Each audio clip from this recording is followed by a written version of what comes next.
من يهد الله فلا مضل له ومن يضلل فلا هادي له وأشهد أن لا إله إلا الله وحده لا شريك له وأشهد أن محمدا عبده ورسوله.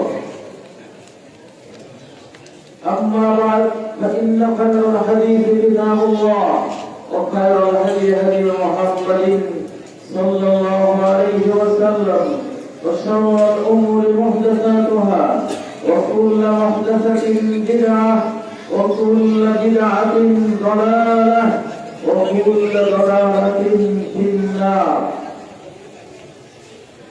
الله أكبر الله أكبر لا إله إلا الله والله أكبر الله أكبر ولله الحمد. ঐতিহ্যবাহী হযরত মাওলানা ইমামউদ্দিন রাহমাতুল্লাহ আলাইহির এই ঈদগাহের সম্মানিত মুসল্লিয়ানে কেরাম, আল্লাহ তাবারাক ওয়া তাআলার দিকে মুতাওয়াজ্জিহ হচ্ছি, যিনি মাহে রমাদানুল মুবারকের একটি মাসের সিয়াম শেষে কিয়ামুল লাইল, তারাবিহ এবং সাহরি ইফতারের যে আসমানি আধ্যাত্মিক এবং শারীরিক মানসিক এক বিশাল সাধনা আল্লাহ তাআলা মুসলিম উম্মাহকে দিয়েছেন, যে সাধনায় আমরা সকলেই কম বেশ লিপ্ত ছিলাম।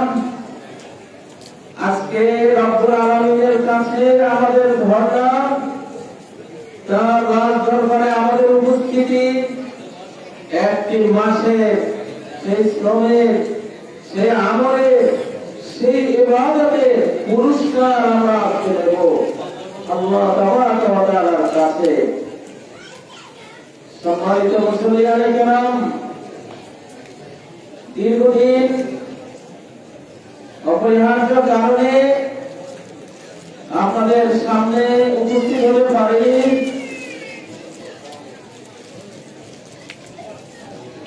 অকল্পনীয় ভাবে আল্লাহ রাব্বুল ইজ্জত ওয়াল জালাল একাই তার অনুগ্রহে, তার শক্তি বলে, তার পরিকল্পনায় তিনি আমাদেরকে আমাদের এই দেশ, আমাদের এই মাতৃভূমি বাংলাদেশ আমাদের হাতে তুলে দিয়েছেন। আলহামদুলিল্লাহ। জুলাই আগস্টের সেই শিশু, কিশোর, তরুণ তরুণী, সর্বস্তরের ছাত্র জনতা, সেনা এবং নারী পুরুষের উপস্থিতিতে, তাদের সংগ্রামে, তাদের এক ধরনের মুক্তিযুদ্ধে আল্লাহ তাআলা আকাশ থেকে সাহায্য করে এই বাংলাদেশ, মুসলিম বাংলাদেশ 1947 সালে 14 আগস্ট লাইলাতুল কদরের রাতে এই মানচিত্র আল্লাহ আমাদেরকে দিয়েছিলেন। সেটি কদরের রাত ছিল। মোহাম্মদ আলী জিন্নাহ তিনি কোরআন হাতে বুঝিয়ে বলেছেন, This is our constitution, এই কোরআন, এই কদরের রাতে জন্ম হওয়া, এই মানচিত্রের সংবিধান হবে।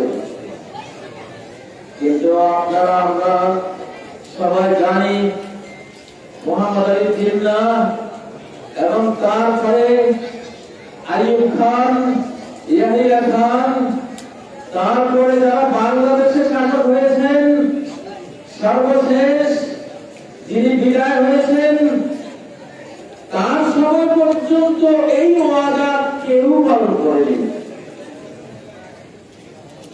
কোরআনের দাবিতে ন্যায়ের মানচিত্রে পার্লামেন্টে কোরআন স্থান পায়নি। এই জন্য একজন শাসকের পরিণতি ভালো হয়,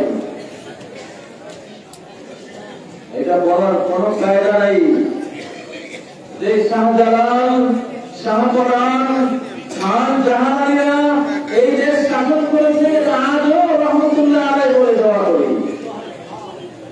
তাদের পরিণতি কি ছিল, কত সুন্দর ছিল, আজও সমাজ সবাই তাদের জীবন ইতিহাসের আলোচনা। কিন্তু কি হলো, 47 থেকে 2024 পর্যন্ত একজন শাসকের পরিণতি ভালো হয় নাই। কারণটা কি ছিল, কারণ সৃষ্টিকর্তা রব্বুল আলামিনের সাথে বিশ্বাসঘাতকতা করা হয়েছে, গাদ্দারি করা হয়েছে, এই জন্য পরিণতি ভালো হয়নি। এই জন্য এইবারে দেশটি আল্লাহ কোন শাসকের হাতে দেন নাই। 5ই আগস্ট আল্লাহ তাআলা বাংলাদেশ স্বাধীন করে মুক্ত করে জনগণের হাতে দিয়েছেন। আমরা দেখবেন জনগণ কি করে। এতকাল নেতাদের হাতে দিয়েছিলাম, নেতারা কেউই আমার ওয়াদা পালন করে নাই, কোরআনকে পার্লামেন্টে দেয় নাই। অথচ কথা ছিল কোরআনই হবে দেশের সংবিধান।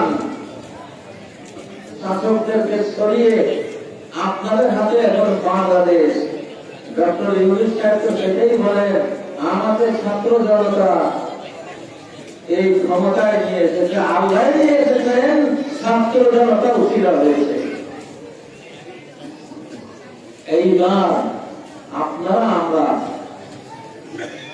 আমি একটি হাদিস বলি, এটি হাদিসে কুরসি মুসনাদ দারমিতে সংকলিত সহিহ সনদে বর্ণিত একটি হাদিসে কুরসি।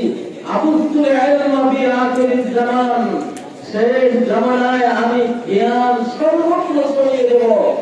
ইসলামী মাসআলা মাসাইল, ইসলামের জানার বিষয়গুলি ঘরে ঘরে আমি ছড়িয়ে দেব।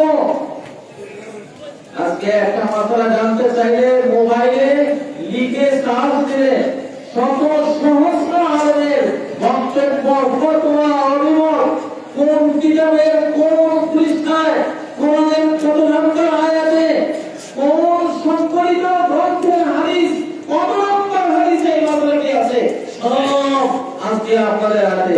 একজন রিকশা চালক, একজন অতি সাধারণ নরনারী পর্যন্ত আগের যুগের বিশেষজ্ঞ পণ্ডিতদের চেয়েও বেশি জ্ঞান এখন অতি সাধারণ মানুষের হাতে আল্লাহ তুলে দিয়েছেন, দিয়েছেন কিনা? তো আল্লাহ বলেন আমি জ্ঞান ছড়িয়ে দেব, এমন ভাবে ছড়াবো হাত্তা ইয়ালামাহু আর-রাজুলু ওয়াল মারআ, সকল পুরুষ সকল নারী জ্ঞান পেয়ে যাবে। আর আব্দু ওয়াল হুর, সকল কৃতদাস সকল স্বাধীন মানুষ জ্ঞান পেয়ে যাবে। ওয়াস সাগীর ওয়াল কাবীর, সকল ছোট বড় সবাই জ্ঞান পেয়ে যাবে। জ্ঞান যখন দেওয়ার কাজ শেষ হবে, অলরেডি শেষ হয়ে গেছে, জ্ঞান দিয়ে দিয়েছেন, আকাশতু বিহাক্কি আলাইহিম, তখন আমি আমার অধিকার, আল্লাহ বলছেন আমার অধিকার আমি বুঝে দেবো, আমি ধরবো। যারা আমার অধিকার দেবে তারাই পৃথিবীতে থাকবে, আমার অধিকার দেবে না। নূহের জাতির মতো, হুদ আলাইহিস সালামের জাতি, আদ জাতির মতো, সামুদ জাতির মতো, ফিরআউন জাতির মতো আমি ওদেরকে বিদায় করে দেব।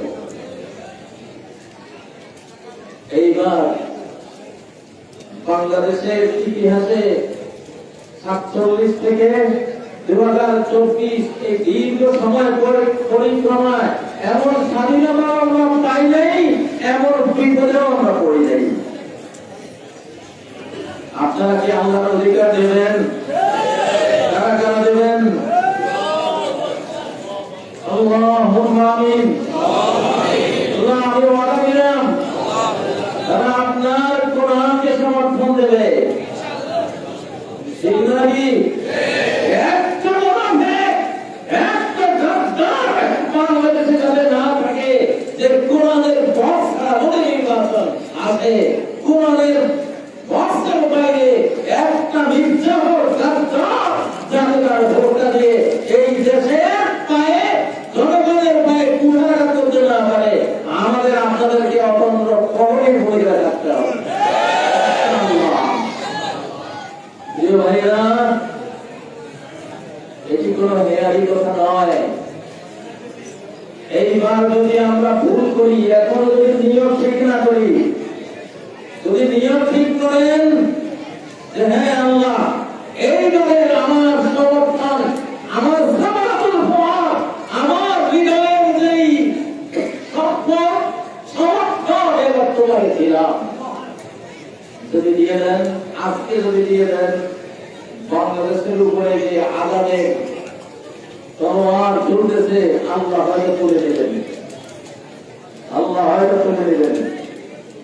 ওই ৯৯ জন হত্যাকারী ব্যক্তি যখন একজন উস্তাদকে জিজ্ঞাসা করেছেন আমার কি তওবা আছে, উনি বলে তওবা নাই, তারে হত্যা করলো, সেঞ্চুরি করলো। হত্যা করার পরে আরেকজনের কাছে গেল আমার কি তওবা আছে, সে বলল হ্যাঁ তোমার তওবা আছে, তবে তুমি ওই নেককার মানুষের গ্রামে চলে যাও, সেখানে গিয়ে আমাদের বলতে করো আল্লাহ তোমার তওবা কবুল করবে। সে নিয়ত করে রওনা দিয়ে দিয়েছে, যাইতে পারে নাই, মাস কত মারা দিয়েছে, আল্লাহ তাকে ক্ষমা করেছেন না? ক্ষমা করেছেন। আপনি যদি নিয়ত করেন যে হ্যাঁ আল্লাহ আমি নির্বাচন বুঝি না, আমি তোমাদের সাথে আছি, ঠিক নাকি? আর নির্যাতনের কারণে এই ফাঁসিবাদী বিদায় হয়েছে, এবার আমরা আলেমদের সাথে আছি, থাকবেন তো? ভাইয়া, আমাদের বাংলাদেশ নিয়ে কতটা কাড়াকাড়ি চলছে এটা আপনারা জানেন। আমি যে এই প্রস্তাবটা দিলাম এটা আপনাদের মাথার উপায় দিলাম। এই দেশে অনেক বড় একটা বিপর্যয় মাথার উপরে চলে আসছে অলরেডি। যারা বুঝে সৃষ্টিকর্তার সঙ্গে আল্লাহর সিগন্যালগুলি যারা বুঝে তারা কনফার্ম যে দেশ কতটা বিপর্যয়ে অলরেডি গরিবী ঢুকে গেছে। এখন এখান থেকে উদ্ধার হব না ধ্বংস হব এটা আমাদের উপরে নির্ভর করছে। ভাইরা, ইউনূস আলাইহিস সালামের কওম ওই জাতির উপরে আযাব এসে গিয়েছিল। তারা বলল যে দেখো তো ইউনূস আলাইহিস সালাম বাড়িতে আছে কিনা। বলল যে না আপনি তো বাড়িতে নেই। তার এলাকার নেতারা বলল তাহলে আযাব যখন চলে যায় তার মানে আমরা বলে দিয়েছি তুমি চলে আসো, আমি যখন বলে বলেছি তাহলে আবার এখন কনফার্ম হয়ে গেছে। ওরা সবাই নারী পুরুষ ছোট বড় গরু হাঁস মুরগি ছাগল দুম্বা সব নিয়ে মাঠে কান্নাকাটি করে এমন মোনাজাতে আহ্বান করেছে বিশ্ব ইতিহাসে আঘাত নাজিল হওয়ার পরে কোন জাতিকে আল্লাহ ক্ষমা করেন নাই। ইল্লা কওমা ইউনূস লাম্মা আমানু, শুধু ইউনূস আলাইহিস সালামের জাতি ওরা আযাব দেবে এমনই বানাচ্ছে যে আমি আল্লাহ ক্ষমা করে দিলাম। এই ঘটনাটা আল্লাহ তাআলা কোরআনে বর্ণনা করেছেন সূরা ইউনূসের মধ্যে। আমাদের বাংলাদেশের অবস্থা এখন এরকম। তো আমি কথা লম্বা করবো না, যেহেতু এই ঈদগাহে আমাদের মা বোনরা আসুন। আমরা রমজানের রোজা রেখে সব মিলে মাঠে আসি, কিন্তু আমাদের মা বোনরা তো আসে না। তো তারা তো পুরস্কার নিতে হবে। নবীজির সাথে নবীজির প্রত্যেকটা ঈদের নামাজে নিজের সকল স্ত্রী সকল সন্তান সন্ততি সবাইকে নিয়ে ঈদগাহে আমাদের নবী মুহাম্মদ সাল্লাল্লাহু আলাইহি সাল্লাম প্রত্যেকটা ঈদের জামাতে যেতে সপরিবার হচ্ছে সাংস্কৃতিক আনন্দ ইসলামের সংস্কৃতির বহিঃপ্রকাশ, এটা নদী করতে। আর আমরা দিন এখন ভুলে গেছি, আমরা পয়লা বৈশাখে যাই সর্বদলে আমরা সংস্কৃতি পালন করতে, সেদিনই সংস্কৃতি পালন করতে, ঠিক নয় কি? এটা তো ঈদের পাওনা ছিল, ঈদের দিনের পাওনা ছিল। আমরা এই সুন্দর এই সংস্কৃতি আমরা জীবন করার দায়িত্ব ভাগ নিয়েছি। তো আল্লাহ তাআলা আমাদের এই ঈদগাহকে কবুল করুন। আর আমাদের মা বোনদের সেই ঈদগাহের জন্য কিছু অনেক কাজ বললেন, এখানে কি করতে হবে